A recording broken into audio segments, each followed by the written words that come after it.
Ashley Allen on Radio Row for NESN.com with NFL Network analyst Shaun O'Hara. Shaun, how are you? I'm doing well. How are you? I'm good. Now, Shaun, you are no stranger to Super Bowls. Actually, you were. No, I'm shocked that you're bringing that up right now, given the fan base that's watching. I'll just go ahead and turn this ring around. I'll just do that. All right. That actually might be a good idea. You know where I'm going, don't you? I do. All right. So you were on the Giants when, of course, you ended the Patriots' perfect season, Super Bowl 42. What was that like?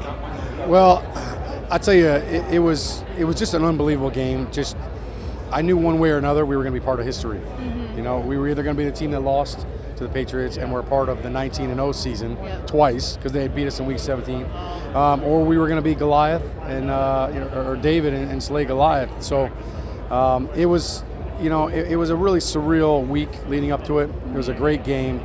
I have to say, our defense, the way that they played in that game, to be able to get after Tom Brady that way, I don't think anybody expected that to happen. And, we made a couple of big plays. And the game of football is so fickle that it really can come down to just one or two throws, catches, blocks. But it was an unbelievable experience. It was also hard, too, because I have friends on the team. It was hard to see, guys like Dan Copen and Matt Light and Mike Vrabel and Larry Izzo, and to see those guys. I mean, the solace for them was they had a couple of other rings from previous years. So it was a magical moment for us and something that I cherish. Now, you guys entered that game as pretty big underdogs. It was one of the biggest upsets in sport history. Yeah. How did you overcome that, and how did you prepare for the game? It really is.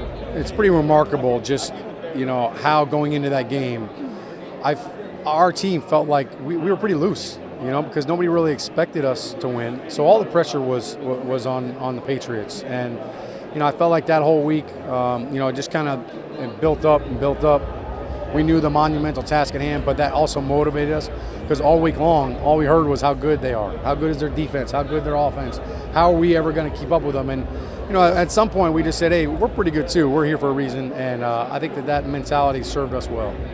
Were there any points in the game that just will never leave your memory?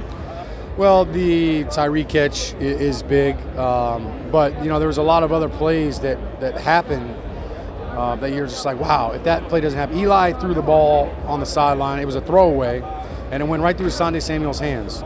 And Asante Samuel has some of the best hands in the league, in terms of corners. So that one play right there could have changed the game. We had a fumble earlier on offensively, and Ahmad Bradshaw somehow was able to wrangle the ball out of the scrum. Plays like that, you go back and you look at it and you say, wow, it's amazing that happened like that. Now, that Patriots team had Tom Brady, Wes Welker, Randy Moss. Do you think that that's one of the best Patriots teams you've ever seen? Yeah.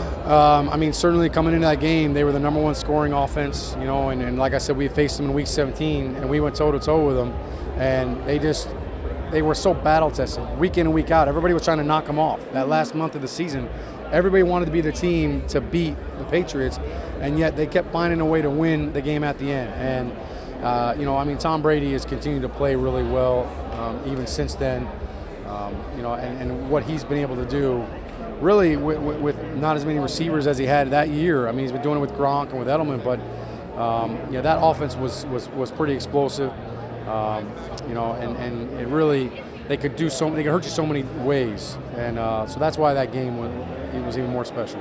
Now, of course, Carolina Panthers are playing the Denver Broncos on Sunday. Both teams have incredible defenses, incredible offensive lines. Which one has the best one, do you think?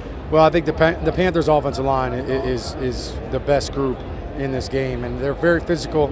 It's funny, they led the NFL in scoring offense this year, much like the Patriots did in Super Bowl 42, but it's a different offense. They run the ball more than any other team in the NFL, and I think that has allowed them to be very physical.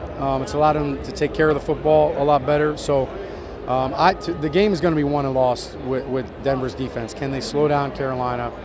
Can they slow down Cam Newton? Because not only do they beat you up throughout the field, but when they get down to the red zone, they've been unbelievable. Cam Newton's been the best quarterback in the NFL in the red zone.